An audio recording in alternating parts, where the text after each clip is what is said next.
बिस्मिल्लाहिर्रहमानिर्रहीम। नाज़रीन, असल बात से मैं हूँ इकबाल जंजुआ। पाकिस्तान में कल से जो उधम मचा हुआ है वो आपके सामने है कि साबिक DGI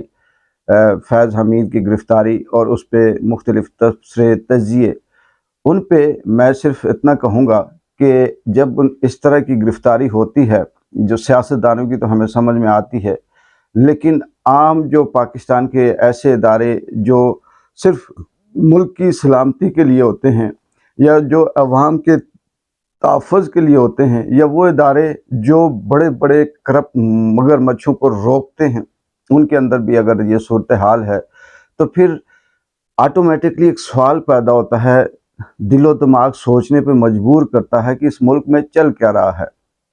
वो मुल्क जिसको आप इस्लामी जमहूरिया पाकिस्तान कहते हैं, वो मुल्क जो एटमी मुल्क कहलाता है, वो मुल्क जिसे कहा जाता है कि इसके अंदर ख़जाने बेशुमार वसाइल ही वसाइल हैं, वो मुल्क जो अल्लाह के नाम पे बना, कलमे के नाम पे बना था, वो मुल्क कहा जाता है कि इसे अब कोई नुकसान नहीं पहुंचा सकता। इस मुल्क के अंदर जितने भी इदारे हैं, इनके जो हेड हैं, चाहे वो अदलिया का चीफ़ हो, आर्मी का चीफ़ हो, ISI का चीफ़ हो, या वो रियासत का चीफ़ हो, सदर हो, वज़ीर आज़म हो, मीडिया का चीफ़ हो, कोई ऐसा इदारा इस मुल्क का जो सारे मिल के यानी कि स्टेक होल्डर जो मुल्क को चलाते हैं, कोई एक इदारा भी ऐसा नहीं है जो इस मुल्क का करप्ट ना हो, जो इस मुल्क का इदारे का जो हेड है वो चोर ना हो। हम ये सोचते थे कि ये जो बददियानती है, करप्शन है, दो नंबरी है, ये क्लर्क लेवल पे है, ये छोटे लेवल पे है, ये ऑफिस लेवल पे है, ये DCAC लेवल पे है, ये इंतज़ामिया लेवल पे है, तो इन्हें रोका जाए। लेकिन कैसे रोका जाए जिस मुल्क के अंदर IG भी करप्ट हो, जिस मुल्क के अंदर चीफ भी करप्ट हो, जिस मुल्क के अंदर जस्टिस भी करप्ट हो, जिस मुल्क के अंदर मीडिया भी करप्ट हो, और करप्ट वो हो कि जिनको बैठा दिया जाए ऊपर उसका मालिक बनाकर। और फिर ये मुल्क में किस तरह की सूरत हाल चलती रही है और किस तरह से ये सब कुछ हम कहें कि मुल्क तरक्की करता। मुल्क ने वो 2-4 साल पहले जो शुरू में तरक्की की, उसके बाद फिर इन्होंने वो लूट मार मचाई, इन्होंने ऐसे ऐसे मुल्क को लूटा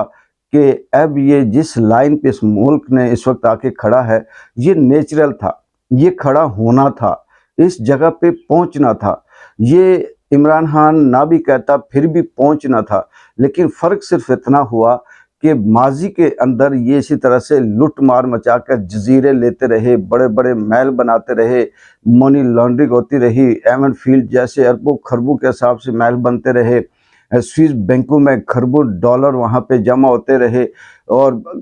दुनिया का कोई ऐसा मुल्क नहीं है जिसमें इनकी ज़मीनें जायदादें ना हों। लेकिन था क्या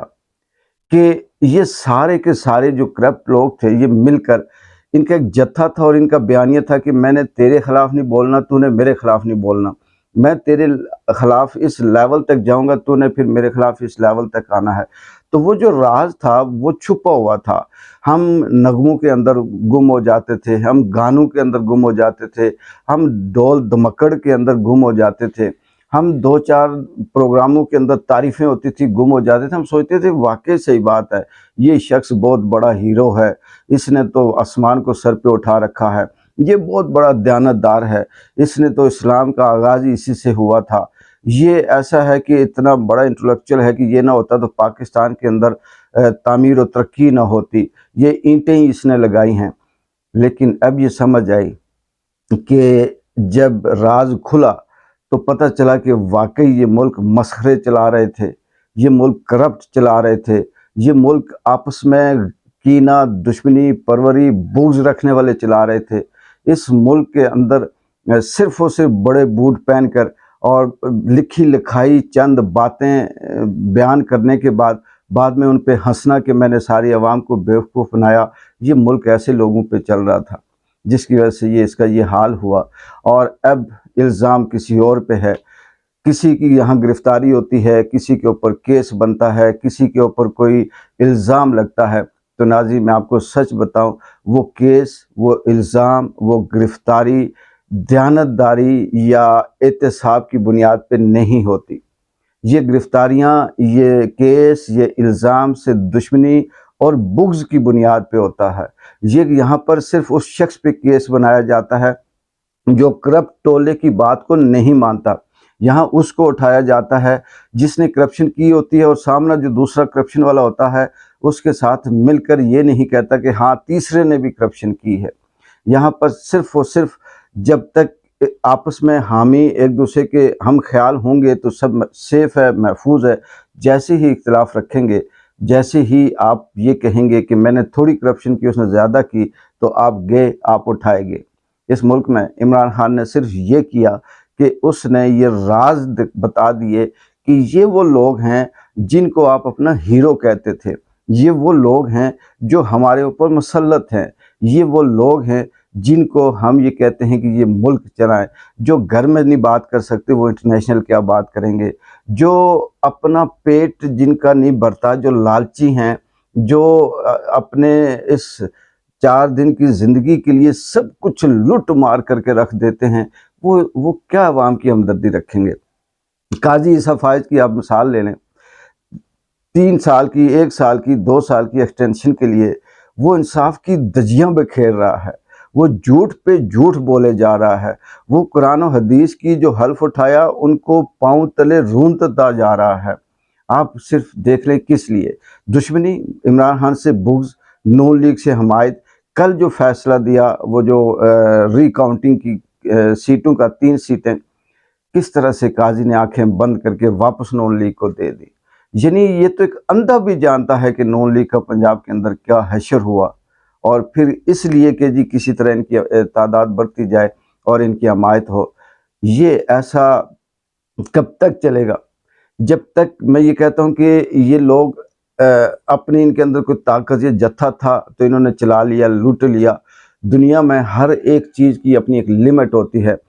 اب پاکستان کے اندر لوٹنے کی، کھانے کی لمٹ ختم ہو گئی۔ جس طرح سے کہا جا رہا ہے کہ عمران خان کو رہا نہیں کیا جائے گا، یا ان کے لیے کوئی آخری قدم اٹھایا جائے گا، کچھ بھی ہو جائے، کچھ بھی ہو جائے، اب دنیا الٹ پلٹ ہو جائے، یہ کنفرم ہے کہ بچے کو یہ شعور آ گیا ہے کہ یہاں ڈرامہ کیا ہو رہا ہے، کھیلا کیا جا رہا ہے، ہو کیا رہا ہے، اور اس ملک کو لوٹا کیسے جا رہا ہے۔ کوئی ایک ایسا ادارہ نہیں ہے جس نے اس ملک کو چھوڑا ہو، صرف عام آدمی ہے، اس پہ الزام لگتا ہے، وہ بھوکا ہے، وہ ننگا ہے، وہ مہنگائی سے مارا ہوا ہے، ٹیکس اس پہ لگتے ہیں۔ لیکن ان سب پہ جن کو اللہ تعالیٰ نے ذمہ داریاں دے کے بھیجا ہے، وہ ذمہ داریاں نہ پوری کرنے والے، کیا اللہ کا عذاب ان پہ نازل ہوگا؟ ہوا ہے، لیکن دیکھتے یہ ہیں کہ کیا دنیا میں وہ عبرت کا نشان بنیں گے۔ اقبال جنجوع کو اجازت دیں، اللہ حافظ۔